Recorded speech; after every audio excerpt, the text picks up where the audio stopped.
Hi everyone, in today's video I'm going to talk about how to avoid abnormal aging. Coming up.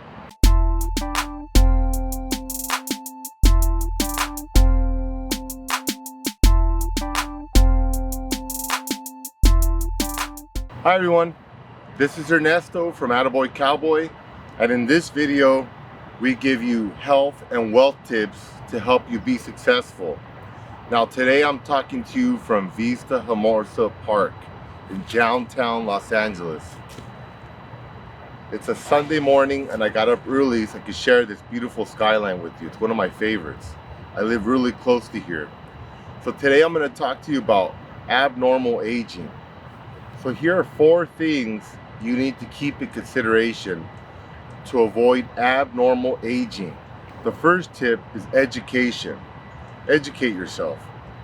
The more you work on your mind by reading, playing cognitive games, doing things where you challenge yourself, the more you're going to maintain your brain as you age. Some people are thinking, well, hey, what are you talking about aging when I'm 70, 80? No, I'm talking about when you're 20, 30, 40, all throughout your life. You might notice that when you graduate from high school or you just graduated from college or anything like that, your brain is like on fire. It's really fast. You can process a lot of things. You can do things really quickly. You react quickly to things.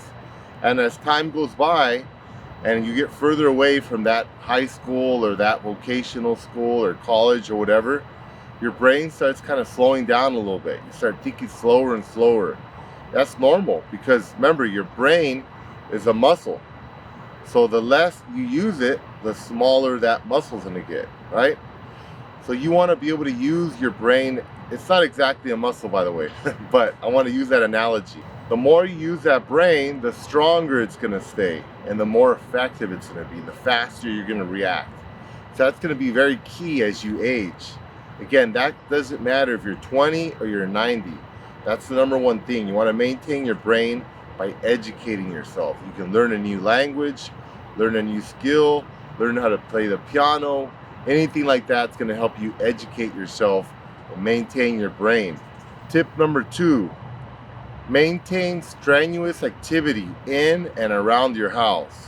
Now, I get really busy, so I don't necessarily want to be cleaning my house and washing my car and doing my gardening and all that kind of stuff because I'm busy. I know a lot of other people are also, but I surely have 10, 15, 20 minutes a day that I can invest doing something around my house. So what I normally do is I get up early, and while I'm making my phone calls, I'll start doing a little gardening. I'll pull weeds out, I'll water the plants. I'll do things like that that are not too difficult and don't take too much time, but I'm able to do on a regular basis. And that way I'm not actually wasting any time. I'm still doing things I need to do like phone calls, but I'm engaging in some activity. I know my grandparents, from my dad's side in Mexico, they died really old. In fact, my great-grandparents were in their hundreds.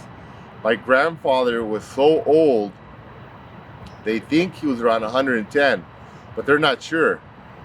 I used to go visit him. He would just sit there and he would mumble, and the only person that could understand him was one of my aunts. She had to get really close, and all he would do is make these little sounds that nobody could understand. I remember I went to give him a hug, and when I touched him, dust came off his body. He was dusty. He was almost like a piece of furniture. But and one of the reasons why he lived so long is because he's from a ranch. And ranch life, if you've ever been on a farm or ranch, is a lot of work. So my grandparents, my father, all these people, they worked on ranches. They did a lot of work. So that helped maintain their physical abilities until they got way older. So that's one key, is make sure you're active. Remember, these days, one of your worst enemies is going to be inactivity. It used to be smoking, where they'd say, oh, smoking kills you and this and that. Of course, smoking's terrible. But less people are smoking these days. But more people are inactive. They're sitting down, like on their phones, playing computers. That is deadly for you. It's very, very bad for your health. They say inactivity is the new smoking. So if you're not exercising at least once every hour, getting up for 5-10 minutes, then you're putting your body at risk for all sorts of age-related and inactivity-related diseases. So make sure that you're active. The easiest thing is to do things around your house throughout the day or at night or in the morning, whenever you have time. Stay active. Tip number 3, you want to make sure that you maintain peak pulmonary function throughout your life. So again, whatever age you are, make sure you're doing some type of cardiovascular exercise. I'm in a class right now and the kids are all like in the early 20s, some are like 19. And I would say 100% of them are obese. They're overweight because a lot of the young kids now are inactive. So I'm sure if I were to test their biological age would be much higher than their actual age. They might be 20, but they're probably like 30, 35. People now are evolving and becoming more and more sedentary. That's causing surpluses in weight. It's kind of becoming the norm. So you want to try to avoid that as much as possible by maintaining peak pulmonary function throughout your life. Again, 15 years or 95 years old. Tip number 4, self-efficacy. Be cool. Believe in yourself. Doesn't matter what age you are. You could be 15, you could be 50, 60, 70. You always have to maintain your efficacy. Always believe in yourself. I work in nursing homes with people, and I'll talk to people and they'll say, hey, you know what, I'm 70, I'm 80, I'm 100. I don't have anything else to do here. I've outlived my youth. I hear that all the time from older people. And they're telling me, I just want to die. They're not suicidal, but they just feel like they have nothing else to do in this world. We always have something to do in this world. Of course, it's easier for me to say I'm only 44, but we always have something. No matter what age you are, find something to do. There's always something new you could learn. Again, learn how to play an instrument. I know I've always wanted to learn how to speak French. My mom used to speak French to us when we were kids, but I forgot a lot of it. So someday when I have time, I'm going to focus on learning how to speak French. I know my friend Robert, he's a famous orthopedic. He hit 60 and he retired. And I said, Robert, you're a total stud. You know, he got a Presidential Medal of Honor. He got all these grants from the NIH. I mean, he was a real rock star. And he said, Ernesto, I don't want to do that anymore. I love it, but I want to do something else in my life. I want to have different experiences. And I thought, wow, this guy is amazing. He's so cool.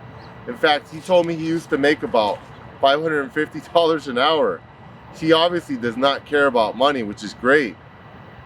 He was more interested in his life experience, and it also shows how much self-efficacy he has. He had a lot of trust and belief in himself, where he just wanted to live the life that he wanted and have the experiences he wanted. I know the first thing he did is he started growing orchids. He wanted to become an orchid farmer, and then after that he started surfing. Well, he surfed throughout his life, but he became a full-time surfer. It's really, really amazing. So remember those 4 rules, and you should practice those throughout your life. Don't wait till you're older. Start doing them now. Believe in yourself. Maintain peak pulmonary function. Participate in strenuous activity in and around your house. And again, number 1, educate yourself and keep learning throughout your life.